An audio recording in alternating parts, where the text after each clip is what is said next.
बच्चों आज हम लोग बात करने वाले हैं एनसीईआरटी कक्षा 10 गणित चैप्टर नंबर 3 जिसकी हम लोग शुरुआत करने वाले हैं।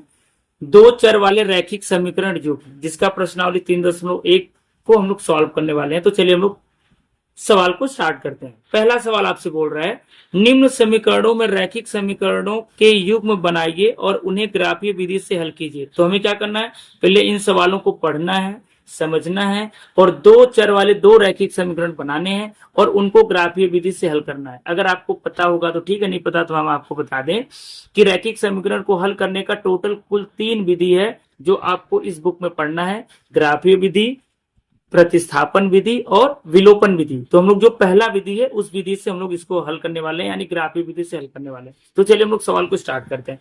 पहला सवाल आपका बोल रहा है बच्चों कि कक्षा 10 के 10 विद्यार्थियों ने एक गणित की पहली प्रतियोगिता में भाग लिया। यदि लड़कियों की संख्या लड़कों की संख्या से 4 अधिक हो तो प्रतियोगिता में भाग लिए गए लड़कों तथा लड़कियों की संख्या ज्ञात कीजिए। बहुत ही आसान सा सवाल है, अगले 2 से 3 मिनट में इसका मैं सोल्यूशन आपको कराने वाला हूं। तो एक भाई गणित की प्रतियोगिता होती है कक्षा 10 के बच्चों की, जिसमें कुल 10 विद्यार्थी हैं। आपको पता है भाई विद्यार्थी का मतलब लड़का लड़की दोनों क्लास में पढ़ते हैं, तो दोनों हो सकते हैं। तो कक्षा में जितने लड़के और लड़कियां हैं दोनों को मिलाकर के बोल रहा है कि 10 लोग हैं और लड़कियों की संख्या जो है वो लड़कों की संख्या से 4 ज्यादा है, यानी लड़कियां 4 ज्यादा है, या बोल सकते हो कि लड़के लड़कियों की तुलना में 4 क्या कम है। तो हमें क्या करना होता है, जब भी हमको समीकरण बनाना होता है तो इस चैप्टर में पूरे लगभग सभी सवालों में आपको दो चीजें पूछेंगी, उन्हीं दोनों को आपको एक को एक्स और एक को वाई मानना रहता है। जैसे यहाँ पर आपको पूछ दिया लड़कों तथा लड़कियों की संख्या ज्ञात कीजिए, तो हम लोग क्या करेंगे, इसी में एक को एक्स मानेंगे और एक को क्या मानेंगे, वाई मानेंगे। तो हम लोग क्या मानेंगे बच्चों, माना लड़कों की संख्या एक्स, लड़कों की संख्या एक्स, माना लड़कों की संख्या एक्स तथा लड़कियों की संख्या तथा लड़कियों की संख्या, लड़कियों की संख्या कितनी है, y है। भाई हमने माना कि लड़कों की संख्या x है तथा लड़कियों की संख्या y है। अब शुरू में बोला कि लड़का और लड़की दोनों मिला के कितने हैं, 10 है। तो सिंपल सा आपका पहला समीकरण बन जाएगा प्रश्नानुसार, यानी प्रश्न के अनुसार क्या बोल रहा है कि लड़का लड़की दोनों मिला के कितने हैं, 10 है। तो लड़कों को हमने x माना, लड़कियों को हमने y माना, दोनों मिला के कितने हो गए, 10।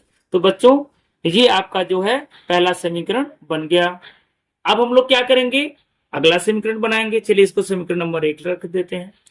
अगले समीकरण में क्या बोल रहा है कि जो लड़कियों की संख्या वो 4 ज्यादा है, तो हमें क्या करना होता है, यहाँ पर बैलेंस करना होता है। अगर मान लेते इधर लड़के हैं और इधर लड़कियां हैं, दोनों को हमको क्या करना है, बराबर करना है। अब ये बराबर नहीं है क्योंकि लड़कियों की संख्या 4 ज्यादा है, तो आप दो काम कर सकते हो, या तो लड़कियों की संख्या में 4 कम कर दो तभी दोनों बराबर हो जाएगा, या तो इसमें 4 जोड़ दो।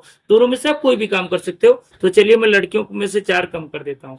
अब हम इसको पक्षांतर करके अगर वाई को इधर लाते हैं तो एक्स ऋण वाई बराबर क्या हो जाएगा, ऋण 4। इस तरीके से बच्चों आपका ये दूसरा समीकरण बन गया। अब इन्हीं दोनों समीकरण को हमको क्या करना है, ग्राफीय विधि से हल करना है। उसके लिए जो सबसे बेस्ट और आसान तरीका है जिसे आप बोर्ड एग्जाम में यूज करोगे, मैं आपको बताने जा रहा हूं। सबसे पहले इन दोनों में से आपको पहले समीकरण को ले लेना है। तो आप लिखोगे समीकरण 1 से, आप समीकरण 1 को लिख लीजिए, x धन y बराबर 10। अब आपको क्या करना होता है, पक्षांतर करके y को बाएं रखना है, बाकी सभी को क्या करना है, दाहिने ले जाना है। तो ये y बराबर ये ऋण x उधर जाके क्या हो जाएगा, सॉरी धन है उधर जाकर के ऋण x हो जाएगा और धन 10। कोई भी पद बाएं से दाएं या बाएं से दाएं जाता तो उसका चिन्ह बदल जाता है, और अगर एक ही तरफ उसी की तरफ लिखोगे तो चिन्ह नहीं बदलता है। तो y को मैं सेम लिखा, ये धन उधर जाके ऋण हो गया, बाकी धन 10 हो गया। अब आपको इसमें x का मान अपने मन से रखते जाना है। आप कोई भी मान रखिए लेकिन बहुत बड़ा मान नहीं रखना, उतना ही रखिए कि जितना हल करने के बाद ये संख्या 10-12 से ऊपर न जाए, क्योंकि आपको नहीं तो ग्राफ पेपर पर दर्शाने में दिक्कत होगा। तो चूंकि ये बहुत आसान सा सवाल है तो हमें अलग से कैलकुलेशन करने की जरूरत नहीं है। हम लोग सीधा इस तरीके का कुछ बॉक्स नुमा बना लेते हैं। थोड़ा सा आप सुंदर से अच्छे से बनाइएगा इस तरीके से, ठीक है।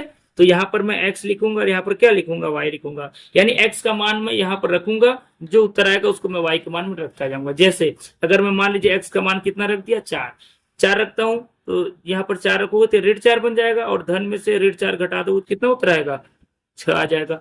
आसान सा सवाल है इसलिए हम इसको डायरेक्ट कर रहे हैं। अगर मान लीजिए सपोज करें यहाँ पर मैं 5 रख देता हूँ, अगर एक्स की जगह मैं क्या रखूँ 5 रख दूं, तो ये आपका क्या बन जाएगा ऋण 5, धन 5 में और ऋण 5 में कितना हो जाएगा 5।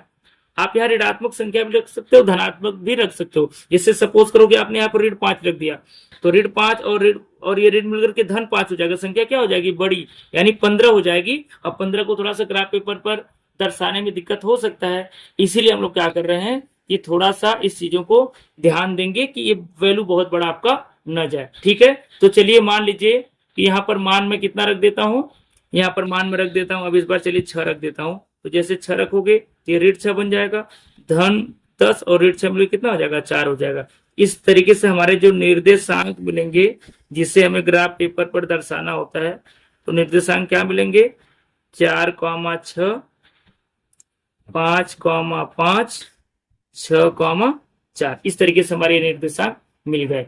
अब हम लोग क्या करेंगे, अब हम लोग सेम यही काम दूसरे समीकरण के साथ भी हमें करना होता है। तो चलिए, तो ठीक है, दूसरे समीकरण को भी हम लोग स्टार्ट करते हैं।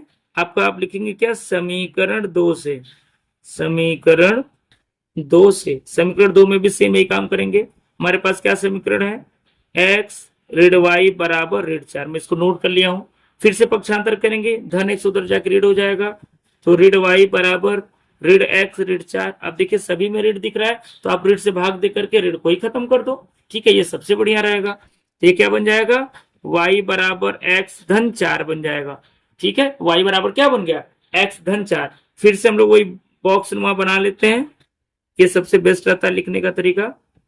ऐसे आप बॉक्स बना लीजिए, आप चाहे तो इसको स्केल से और सुंदर से बना लीजिए, क्योंकि जितने सुंदर से आप लिखेंगे उतना आपका अच्छा दिखेगा। ये आपका x हो गया, आपका ये क्या हो गया, y हो गया। x का वैल्यू फिर मैं रखते जा रहा हूँ, सपोज करो मैं x का वैल्यू 0 रख दिया। अगर यहाँ 0 रखेंगे, 0 में 4 जोड़ेंगे तो उत्तर क्या आएगा 4। मान लीजिए चलिए मैं ऋण 1 रख दिया, अगर मैं ऋण 1 रखूं तो 4 में से ऋण 1 घटा दूंगा तो उत्तर कितना आ जाएगा 3। वैसे सपोज करो मैं चलिए धन 1 रख लिया, तो 4 और 1 मिलकर कितना हो जाएगा 5। इस तरीके से हमारे देखिए निर्देशांक यहाँ पर भी आ गए। अब हम लोग चलिए इसको लिख लेते हैं। तो निर्देशांक आपका क्या आएगा, तो आपका हो जाएगा निर्देशांक, क्या क्या निर्देशांक मिलेंगे, यही पूरा प्रोसेस होता है बोर्ड पेपर में, आपको ऐसे सवाल को हल करना है। ठीक है, 0,4, ऋण 1,3 और 1,5। पहले आपको x वाला मान रखना होता है, फिर आपको y वाला मान रखना होता है। अब इन्हीं दोनों समीकरण के निर्देशांकों को आपको ग्राफ पेपर पर दर्शाना है और आपका उत्तर आ जाएगा। तो चलिए ग्राफ पेपर पर उसको कैसे दर्शाते हैं मैं आपको दिखाता हूं। अब बच्चों देखिए इस तरीके का कुछ ग्राफ पेपर आता है, आपको ले लेना है। फिलहाल अभी मेरे पास अवेलेबल नहीं है, तो मैं आपको कॉपी पे करके बताता हूँ, लेकिन आपको कुछ ऐसे ग्राफ पेपर पर ले लेना। ठीक है, तो आपको अब जो मैं निर्देशांक निकाला उसको दर्शाना है। तो देखिए मैं यहाँ पर ऑलरेडी लिख दिया हूँ। अब इन सभी बिंदुओं को यहाँ पर हम लोग दर्शाने वाले हैं। तो देखिए हमारा जो सबसे पहले बिंदु है 4,6, तो कैसे दर्शाते हैं। अब देखिए पहले इसके बारे में आप समझ लीजिए, ये इसको एक्स अक्ष बोलते हैं, इसको पढ़ते हैं एक्स ओ एक्स डैश, इसको वाई एक्स एक्सिस बोलते हैं, जिसको हम लोग पढ़ते हैं वाई ओ वाई डैश। दाहिने साइड प्लस होता है, बाएं साइड माइनस होता है, ऊपर में प्लस होता है, नीचे माइनस होता है। आई होप आपको आता होगा, नहीं आता होगा तो धीरे धीरे आपको समझ में आ जाएगा। अब देखिए बिंदुओं को आप कैसे दर्शाओगे। देखिए पहला बिंदु हमारा 4,6, तो x पे आपको धनात्मक में 4 पॉइंट पर चलना है, नहीं यहाँ चलना है। और y भी देखिए क्या यहाँ पर धन में है, तो y के लिए आपको चूंकि धन में, तो ऊपर में ठीक आपको इसके ऊपर जाना है। और ठीक देखिए ये 6 के आपको सीध में आना है और यहाँ पर 4 के सीध में आना है। तो कुछ लगभग ये बिंदु आपको मिलेगा। अगर आप ग्राफ पेपर पर बनाओगे तो आपको एग्जैक्ट पॉइंट पता चल जाएगा। नेक्स्ट आपका 5,5, x पे आपको 5 चलना है और y पे भी कितना चलना है 5 चलना है। तो आप वहां पर 5 चलोगे तो लगभग आपको ये बिंदु मिलेंगे। ठीक है, मैं भी यहाँ पर शो कर देता हूँ। अगला आपका है 6,4, तो यहाँ पर आपको x पे 6 चलना है धन में और y पे 4 चलना है। तो आप 4 चलोगे तो लगभग बच्चों आपका ये वाला पॉइंट आने वाला है। ध्यान रखिएगा ये जितने भी पॉइंट आपको मिलेंगे ये सारे एक लाइन में ही मिलेंगे। अब आपको स्केल रख के क्या करना है, इन सभी पॉइंट्स को स्केल रख के ऐसे मिला देना है। ग्राफ पेपर पर आप करोगे तो ये सारे पॉइंट एक लाइन में मिलेंगे। तो इस तरीके से आपको स्केल रख के इन सभी पॉइंट को आपस में क्या कर देना, मिला देना है और जो भी निर्देशांक लिख लेना है। जैसे आपका ये 4,6 लिख लीजिए, ये आपका 5,5 है, ये भी आप लिख लेंगे। और ये आपका 6,4 है। मेरे पास थोड़ा सा जगह कम है तो आप मैं एडजस्ट करके लिख दे रहा हूँ, आपको नीट एंड क्लीन अच्छे से इसको लिखना है, ठीक है। अब नेक्स्ट हम लोग बात करेंगे इस वाले पॉइंट को रिप्रेजेंट करने के लिए यानी दर्शाने के लिए। तो सबसे पहले देखिए 0,4 है, तो x पे 0 चलना, y पे कहाँ चलना है 4 चलना है, तो यही वाला सेम आपको पॉइंट मिलेगा। मैं थोड़ा सा मार्क कर देता हूँ। फिर ऋण 1,3 है, तो x पे ऋण 1 चलना है और y पे धन 3 है। देखिए तो धन 3 चलने के लिए ठीक आपको ऊपर चलना है, तो कुछ आपका लगभग यहाँ पर पॉइंट आएगा ऋण 1 के ऊपर और धन 3 के सीध में। एक पॉइंट ये मिला, एक पॉइंट ये मिला। नेक्स्ट आपका 1,5 है, तो x पे 1 चलना है और यहाँ पर क्या चलना है 5 चलना है, तो 5 चलोगे तो लगभग आपका ये पॉइंट आएगा। अगर बच्चों आप ग्राफ पेपर पर करते हो तो आपको एग्जैक्ट सारे पॉइंट मिलेंगे। अब फिर इन तीनों पॉइंट को आपको स्केल रख के इस तरीके से मिला देना है, ठीक है। ये पॉइंट लगभग ये आपका यहाँ पर आएगा, मैं इसको मिला देता हूँ, ऐसे आपका लगभग मिल जाएगा, ठीक। तो ये सारे पॉइंट को आप लिख लोगे। ये वाला पॉइंट आपका क्या था 0,4 था, ये वाला पॉइंट आपका क्या था -1,3 था, और ये वाला आपका पॉइंट क्या था, ये वाला पॉइंट यहाँ पर रहेगा, ये आपका हो गया 1,5। ये सारे पॉइंट को लिख दोगे। इसके बाद ये जो स्ट्रेट लाइन है यानी जो सीधी रेखा, ये कौन से समीकरण को प्रदर्शित करता है वो भी आपको लिखना पड़ेगा यहाँ पर। जिसको आप लिखोगे x ऋण y बराबर ऋण 4, ठीक है। ग्राफ पे आपको कोशिश करना है कि सभी काम किससे करना है, पेन से नहीं करना है, पेंसिल से करना है। ये वाली लाइन किसको रिप्रेजेंट कर रही है, मैं लिख देता हूँ x धन y बराबर 10 को रिप्रेजेंट कर रही है, तो आपको इस तरीके से इसको लिख देना है, ठीक है। अब इतना करने के बाद यही ग्राफ आपको बताएगा कि इसका आंसर क्या है, क्योंकि हमको ग्राफीय विधि से ही हल करना है। अब आप अगर इसको ध्यान से देखेंगे तो ये जो दोनों रेखा जहां पर एक दूसरे को काट रही है यही इसका आंसर है। अब ये बिंदु कौन सा है वही आपको पहचानना है। तो जब आप ग्राफ पेपर पर बनाओगे तो आप देखोगे कि आई होप ये ठीक 3 के ऊपर रहेगा और ये 7 के सीध में रहेगा, यानी x का वैल्यू कितना है 3, तो यहाँ पर जो बिंदु रहेगा वो 3 हो जाएगा, और y का वैल्यू कितना है 7, तो आपका ये 7 हो जाएगा। तो 3,7 जो है यही इसका आंसर है। अब ये जो ब्रैकेट में लिखा गया पहला जो मान होता है वो x का होता है, दूसरा मान किसका होता है y का मान होता है, तो x का मान 3 हो गया, यानी लड़कों की संख्या कितनी हो गई 3, और y का मान कितना 7, यानी लड़कियों की संख्या कितनी हो गई 7। आप यहाँ पर चेक भी कर सकते हो हमारा आंसर सही आ गया, क्यों, क्योंकि दोनों मिला के कितने हैं 10, लड़कियां 4 जाता है, तो देखो 3 में 4 जोड़ोगे 7 आएगा, यानी हमारा उत्तर यहाँ पर पता भी चल गया और वेरीफाई भी हो गया। अब आपको उत्तर इसको लिखना कैसे है ये मैं आपको बता दूं। तो लिखोगे ग्राफ से यह स्पष्ट है कि आपको लिखना पड़ेगा आंसर में, ठीक है। ग्राफ से स्पष्ट है कि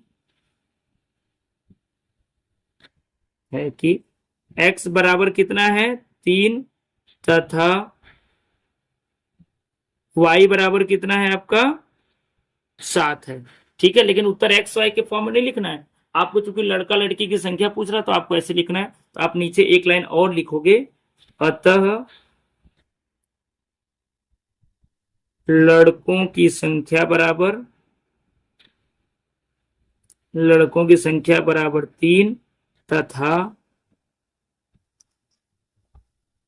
लड़कियों की संख्या बराबर कितना है 7। इस तरीके से बेटा आपका ये फाइनल आंसर आ गया। आप यहाँ पर इस तरीके से आंसर लिख सकते हो। तो इस तरीके से अगर आप बोर्ड एग्जाम में इस क्वेश्चन को करोगे तो आपको पूरा नंबर मिलेगा। इस वीडियो में यहीं तक। अगर वीडियो पसंद आया हो तो वीडियो को लाइक जरूर करिएगा। अगर चैनल पर पहली बार आप विजिट किए, अगर आपने चैनल को अभी तक सब्सक्राइब नहीं किया तो चैनल को सब्सक्राइब कर लीजिए। अगर आप चाहते हो कि ये सारे चैप्टर को मैं इसी तरीके से समझाऊं तो कमेंट करके भी हमें जरूर बताइएगा। तो नेक्स्ट वीडियो में नेक्स्ट क्वेश्चन के साथ मिलेंगे, तब तक के लिए थैंक यू सो मच।